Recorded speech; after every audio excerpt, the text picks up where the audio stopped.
Students, welcome to my YouTube channel. So today's topic is flight adaptation in birds. आज हम ये देखेंगे कि बर्ड्स जो हैं किस तरह से उड़ पाती हैं, बर्ड्स ने अपने आप को किस तरह से अडप्ट कर रखा है ताकि वो आसमान में आराम से उड़ सके. So let's discuss today's topic. तो first of all introduction part देख लीजिए, मैं आपको समझा देती हूँ.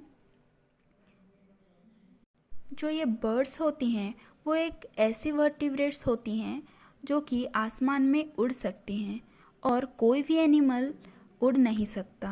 बिकॉज ऑफ दिस यंग नाम के एक साइंटिस्ट इन 1958 में उन्होंने बर्ड्स को मास्टर ऑफ द एयर कहा था.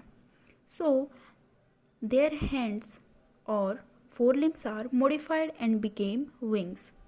बहुत सारे स्तर पे बर्ड्स ने अपने आप को एडप्टेशन किया है तो ताकि वो आराम से आसमान में उड़ सकें, अपना एरियल मोड ऑफ लाइफ को बिता सकें. So let's see some of their adaptation.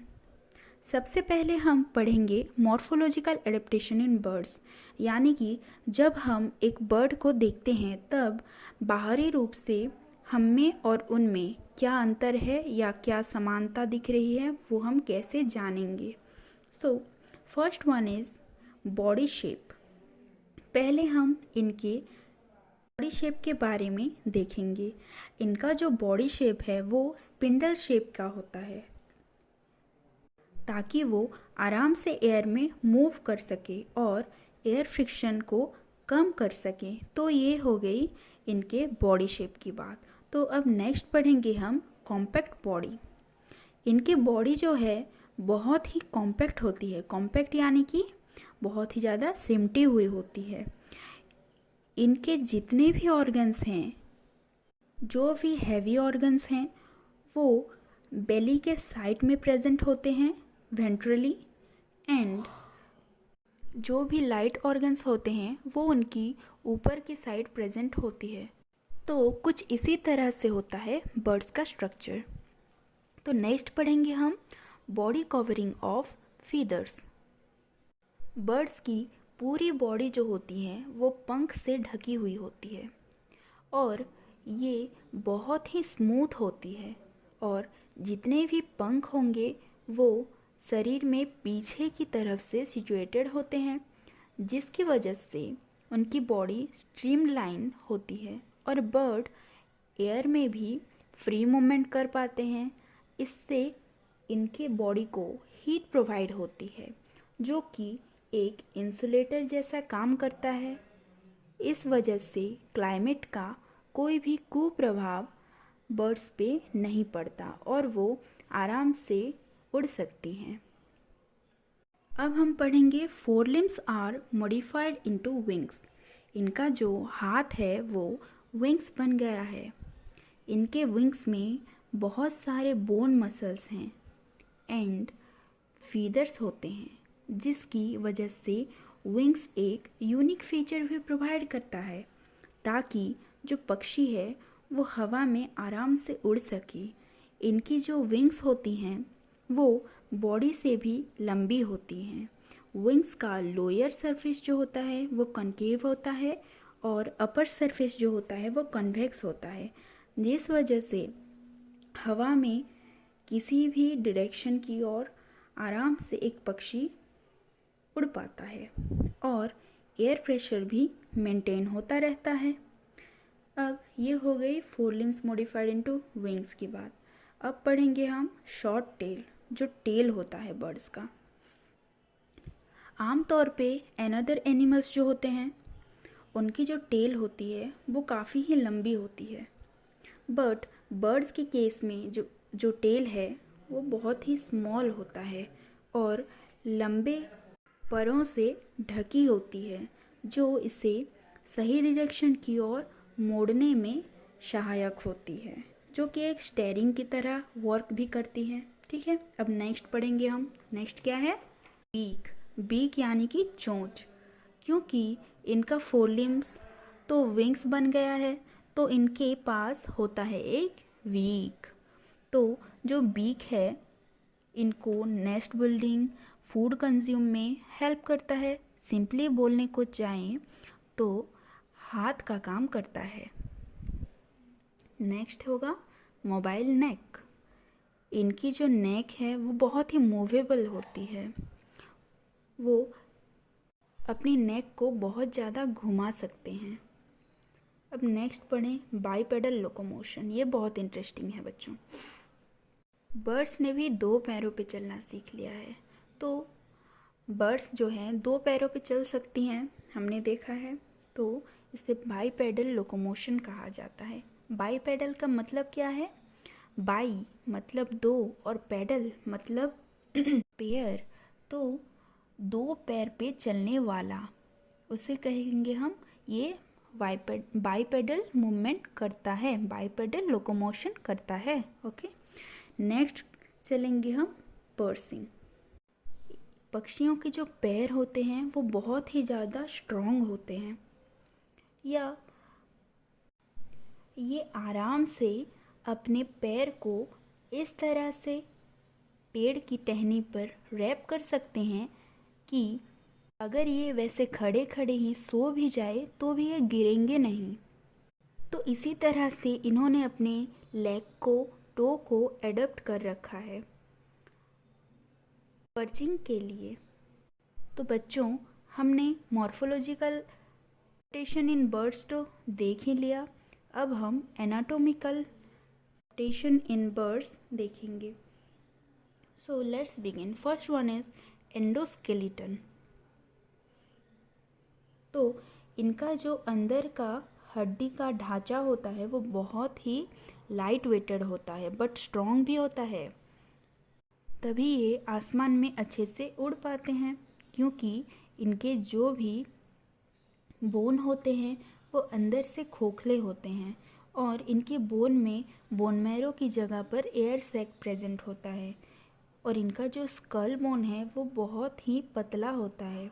इनकी टीथ तो बिल्कुल भी होती ही नहीं है, बस एक चोंच होती है जिसे हम बीक कहते हैं, जो कि इनके पर्चिंग में हेल्प करता है।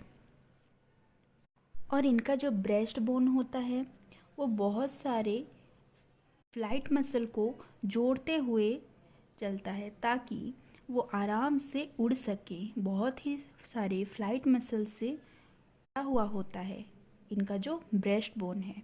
ओके, नेक्स्ट पढ़ेंगे हम फ्लाइट मसल्स।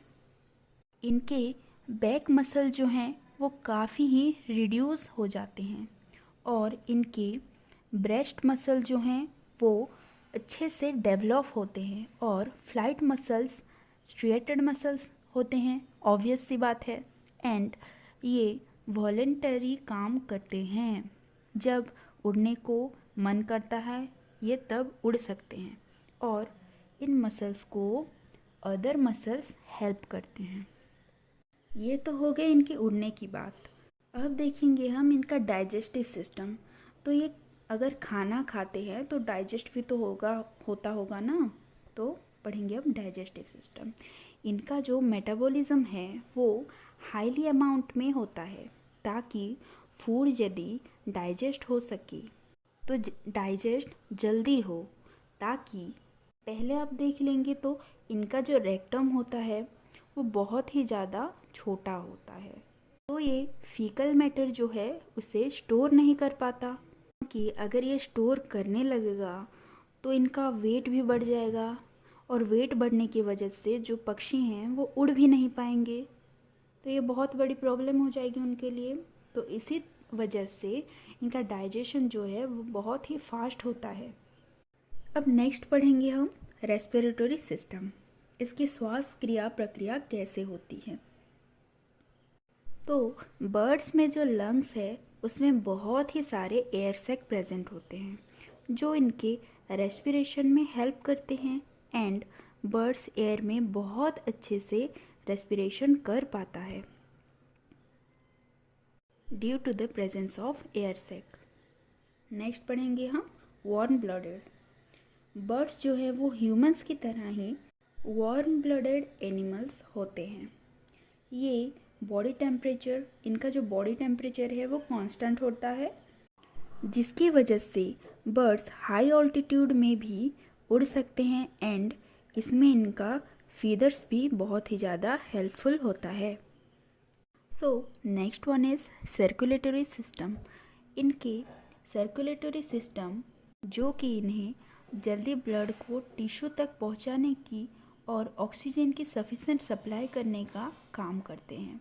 इनका हार्ट भी 4 चैम्बर्ड होता है और डबल सर्कुलेशन होता है, मतलब ऑक्सीजनेटेड ब्लड जो होता है वो अलग मूव करेगा और डीऑक्सीजनेटेड ब्लड जो है वो अलग मूव करेगा।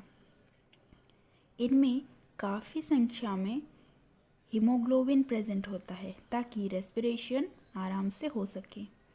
Next one is excretory system. इनमें यूरिनरी ब्लैडर भी नहीं होता है, तो इनको जो यूरिनिफेरस ट्यूबल्स होता है वो हाई अमाउंट में यूरिन को एब्जॉर्व कर लेता है और इनका जो यूरिन है वो एक्सक्रीटा के साथ ही पास होता है।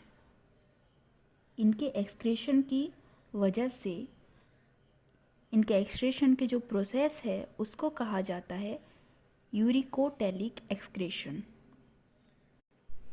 अब नेक्स्ट पढ़ेंगे हम इनके ब्रेन एंड सेंस ऑर्गन के बारे में।